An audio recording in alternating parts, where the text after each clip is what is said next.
the blessing of our Asenso Zamis is Imla Memorial and General Hospital allow us to say, Maadjong good morning kanatong tanan. In happy celebration, this is one great day for all of us. Naghihatagan ta sa Ginoo of another chance. After the 4 years no, had been lapsed nga, medyo nalaylo o pangalagad ang atong Isimla Hospital. Kabalo naman tagon sa hinungdan, no? Under renovation, whatever.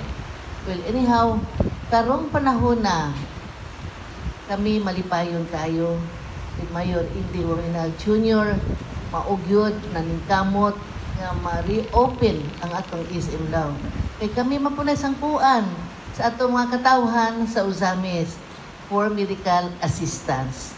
Kunya, murag maulaw na po ta sa March din, nga sige lang taghandos dito. We have here Dr. Harold T. Noy. O, makulang-kulangan na gud imong pasyente dito, Noy. Well, anyway, I know nga accommodating mo kay ang March din nato, no? At least ba divide na gyud na mahibahin na gyud ang ato mga pasyente. One of the most kanaibutang nato nga laudable services of the EGO Uzamis is our medical services. Anywhere I go, miingon din na sila, Vice, giunsa man ninyo pagmaneho? Giunsa man ninyo pag kanang barog ang maong kanini ang serbisyo?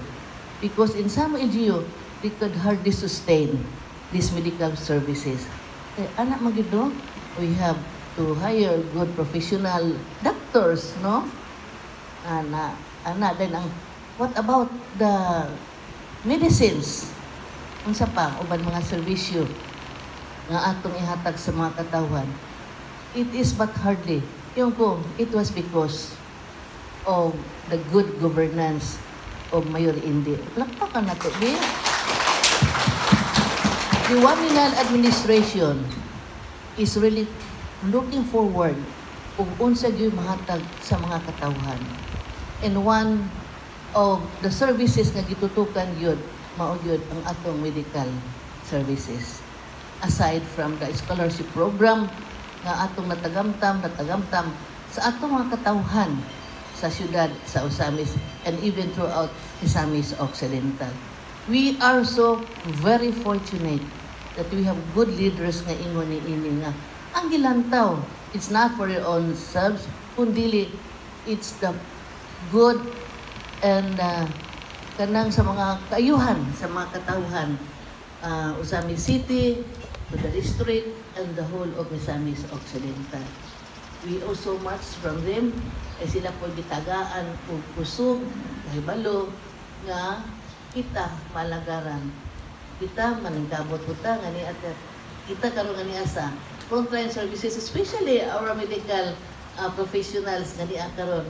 Salamat kayo, no? Salamat kayo na doktora, sa atong mga doktora nga ni karon diri, nga sa inyong mga medical assistants nga, I got a very good feedback nga I think anhi kuno nila diri dili sila papakis. Palakpakan nato ang ato mga and also the medical staff. Salamat kay for your kind accommodation, especially serving to the least of our train. Usa gyud nas pinaka-importante ka na makaalaga ta sa pinakaubos natong igsuon. Nagtipula gyud sila lain paingan. And we have here Isimla Hospital. Palakpakan natong hospital. Tingali, doon ay gwapo mga plano ang atong Waminal administration. Making this Isimla Hospital, ilang kumusulti. Mag-preempt yan ako sa mayor. Kung sa mga plano, kay doon ay gwapo mga plano nga mas mag-alagat pag yun ang atong Isimla Hospital. So, yun ka naman dahil ko. Anyway, in behalf of my colleagues in the City Council, we are in full force. Palakpakan nato sila. We are here, no? Nakigduyog ang bitni. Meaning, great blessings. Gihatag sa Ginoo kanato. Good morning.